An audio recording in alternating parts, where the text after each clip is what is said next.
اللہ کے رسول حضرت محمد مصطفیٰ صلی اللہ علیہ وآلہ وسلم نے فرمایا کہ اے لوگو سفید بال نہ اکھیڑو، کیونکہ وہ قیامت کے دن نور ہوگا، اور جس شخص کے بال اسلام میں سفید ہوں گے اس کے لیے اس کے عوض نیکی لکھی جائے گی، ایک گناہ مٹا دیا جائے گا اور ایک درجہ بلند ہوگا۔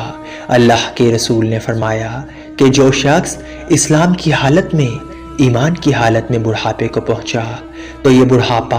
اس کے لیے قیامت کے دن نور ہوگا۔ بس ایک شخص عرض کرنے لگا، یا رسول اللہ چند لوگ سفید بالوں کو اکھیڑ دیتے ہیں بس، تو حضرت محمد صلی اللہ علیہ وآلہ وسلم نے فرمایا جس کا دل چاہتا ہے وہ اپنے نور کو اکھیڑ دے۔ حضرت ابراہیم علیہ السلام جو اللہ کے خلیل تھے، سب سے پہلے آپ نے اپنی مونچھیں کتروائیں اور سب سے پہلے آپ نے بڑھاپا یعنی سفید بال دیکھا۔ بس جب اللہ کے نبی حضرت ابراہیم علیہ السلام نے اپنے بالوں میں سفیدی کو دیکھا تو عرض کیا کہ میرے اللہ یہ کیا ہے؟ بس اللہ پاک کا ارشاد ہوا، اے ابراہیم یہ وقار ہے، یعنی یہ اس بڑھاپے کی علامت ہے جو علم و دانش میں اضافے کا باعث اور عزت و وقار کا ذریعہ ہے، اور اس وجہ سے انسان گناہوں سے باز رہتا ہے۔ حضرت ابراہیم علیہ السلام نے عرض کیا،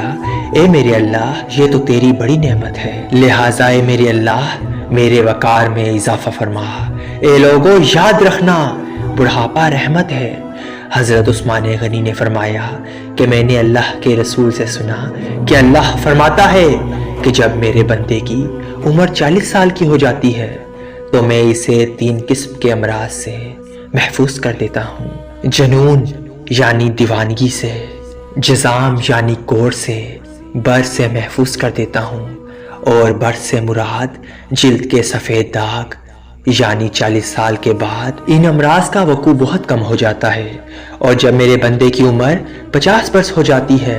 تو میں اس کا حساب آسان کروں گا، اور جب کوئی بندہ 60 سال کی عمر کو پہنچتا ہے تو میں توبہ اور رجوع اللہ کو اس کا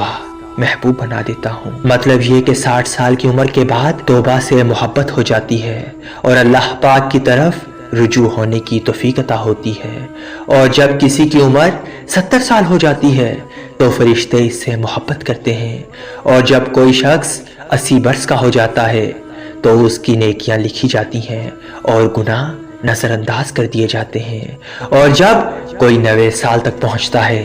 تو فرشتے کہتے ہیں کہ یہ اللہ کا قیدی ہے۔ اس کا مطلب یہ ہے کہ اللہ نے اس کی روح کو جسم کے قید خانے میں قید کر رکھا ہے، مدت پوری ہو چکی ہے، حکم کا انتظار ہے، اور جب ایسی عمر کو انسان پہنچ جائے جب اسے کسی بھی بات کا کوئی ہوش نہیں رہتا تو اللہ اس کے تمام گناہوں کو معاف فرما دیتا ہے جو اس نے جوانی میں کیے ہوں۔